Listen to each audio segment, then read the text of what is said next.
Hello friend, housewife channel में आप सभी का स्वागत है।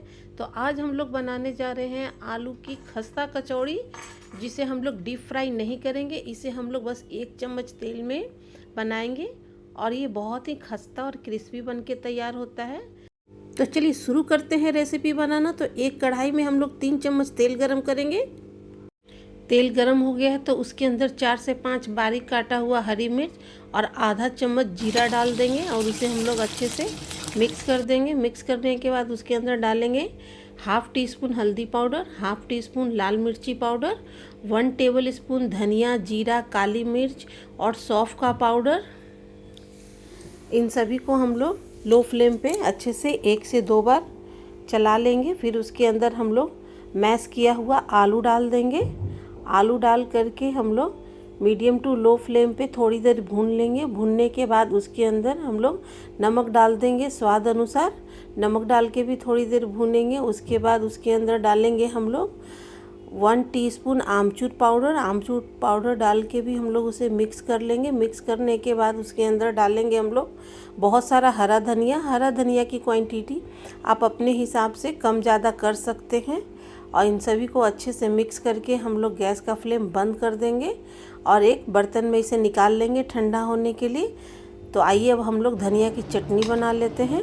तो जिसके लिए आधा नींबू का रस मैं मिक्सी के पॉट के अंदर डाल रही हूँ और 4 से 5 कली लहसुन के, काला नमक, चाट मसाला, हरी मिर्च, इन सभी को हम लोग मिक्सी के पॉट के अंदर डाल देंगे। फिर उसके अंदर हम लोग धनिया बारीक काटा हुआ साफ़ करके डाल देंगे। उसके अंदर हम लोग 4 से 5 आइस क्यूब डाल देंगे। इन सभी को डाल करके हम लोग अच्छे से हरी धनिया का बारीक पेस्ट बना लेंगे। तो ये लीजिए, धनिया का चटनी बन के तैयार हो चुका है। तो अब हम लोग स्लरी बना लेते हैं, जिसके लिए 2 से 3 चम्मच इसके अंदर हम लोग घी डालेंगे। घी डालने के बाद इसके अंदर हम लोग लगभग 2 चम्मच मैदा डालेंगे और मैदा डाल करके इसे हम लोग अच्छे से मिक्स कर लेंगे। तो ये देखिए, इस तरह से हम लोग का मैदे और घी का स्लरी बन के तैयार हो चुका है। तो इसे भी हम लोग साइड में रख देंगे और एक बड़े बर्तन में हम लोग लगभग 2 कप मैदा लेंगे। नमक स्वाद अनुसार, अजवाइन,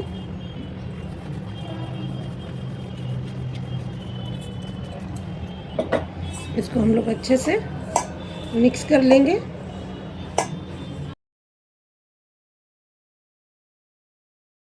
इसके बाद इसके अंदर हम लोग लगभग 4 चम्मच घी डालेंगे। घी डालने के बाद इसे हम लोग अच्छे से मिक्स करेंगे।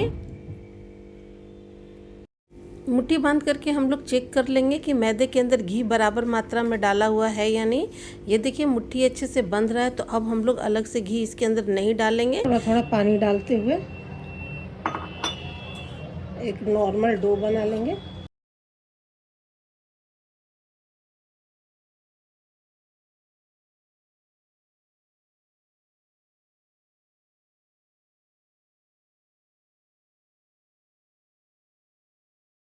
तो इसे अब हम लोग ढक करके 10 मिनट के लिए रख देते हैं कि जब तक ये मैदा जो है सेट हो जाए। तो ये देखिए, अब 10 मिनट हो चुका है। एक एक करके लोई तोड़ेंगे। लोई तोड़ने के बाद मैदे का लोई बनाने के बाद हम लोग एक एक करके सारे लोइयों को बेल लेंगे। रोटी जो है हम लोग पतला बनाएंगे। पतला बनाने के बाद हम लोग घी और मैदे का जो स्लरी बनाए थे, एक एक चपाती पे लगाते जाएंगे और दूसरा उसके ऊपर हम लोग रखते जाएंगे। इसी तरह करके हम लोग सारे चपाती को एक साथ घी और मैदे का स्लरी लगाते हुए रोल बना लेंगे, कुछ इसी तरीके से। और उसके बाद हम लोग इसे चाकू की सहायता से जितना बड़ा कचौड़ी का साइज आपको रखना हो उतना बड़ा लोई आप कट कर लें। और एक मैं आपको हाथ से बना के बता रही हूँ कि इसे कटोरी के शेप में बना लें और उसके अंदर आलू की स्टफिंग भर के ऊपर का मुंह बंद करते हुए गोल कर लें। और ये दूसरा तरीका है कि इसे आप हल्के हाथों से बेल लें। और ये देखिए, लच्छा कितना अच्छा बन के तैयार हुआ है, लेयर जो है।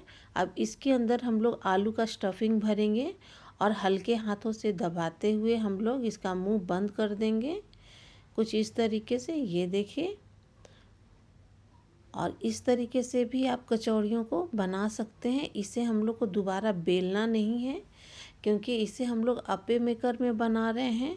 मेरी कचौड़ियों का साइज़ थोड़ा सा बड़ा है, आप साइज़ को अपने हिसाब से घटा बढ़ा सकते हैं। और इधर मैं अप्पे मेकर को गर्म होने के लिए रख दी थी, और अब उसके अंदर थोड़ा थोड़ा रिफाइंड ऑयल डाल रही हूँ मैं सारे अप्पे मेकर के होल में। उसके बाद मैं एक एक करके सारे कचौड़ियों को रखते जाऊंगी। रखने के बाद 4 से 5 मिनट के लिए मीडियम फ्लेम पे ढक करके मैं इसे ऐसे ही पकने दूंगी। 4 से 5 मिनट जब हो जाएगा तो सारी कचौड़ियों को हम लोग एक एक करके पलट लेंगे। इसी तरह ढक करके हम लोग पलटते हुए कचौड़ियों को जो है तब तक पकाएंगे जब तक कि ये पूरी तरह से पक नहीं जाता है। इसको बनाने में लगभग 7 से 8 मिनट का टाइम लगता है। तो ये देखिए कचौड़ियों का कलर कितना अच्छा आया है और कचौड़ियाँ हम लोग का पक चुका है। अब मैं एक प्लेट में इसे सर्व कर लेती हूँ। तो कचौड़ी के साथ खाने के लिए मैं ले रही हूँ धनिया की तीखी चटनी और इमली की मीठी चटनी, साथ में गाजर का हलवा।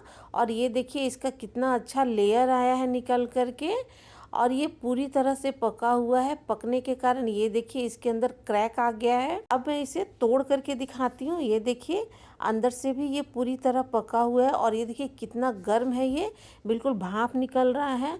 और ये खाने में बिल्कुल कचौड़ी के जैसा, समोसे के जैसा, जो चाहें आप इसे नाम दे सकते हैं। ये खाने में बहुत ही स्वादिष्ट बन के तैयार हुआ था, और आप इसे कभी भी बना करके खा सकते हैं। बच्चों को टिफ़िन में दें, चाय के साथ एंजॉय करें। आप इसे गरम खाएं, ठंडा खाएं, ये बहुत ही स्वादिष्ट लगता है। और ये ठंडा होने के बाद भी खस्ता ही रहता है, ये नरम नहीं पड़ता है। तो आप इसे कभी भी बनाएं। आप मैदे के जगह आटे से भी बना सकते हैं। आप चाहें तो इसे रवा से भी बना सकते हैं, वो भी बहुत ही ज़्यादा स्वादिष्ट लगता है खाने में। अगर आपको मेरी रेसिपी पसंद आती है तो इसे लाइक करें, कमेंट करें, सब्सक्राइब करें, अपने फैमिली और फ्रेंड में इसे शेयर करें। मेरा रेसिपी देखने के लिए थैंक यू।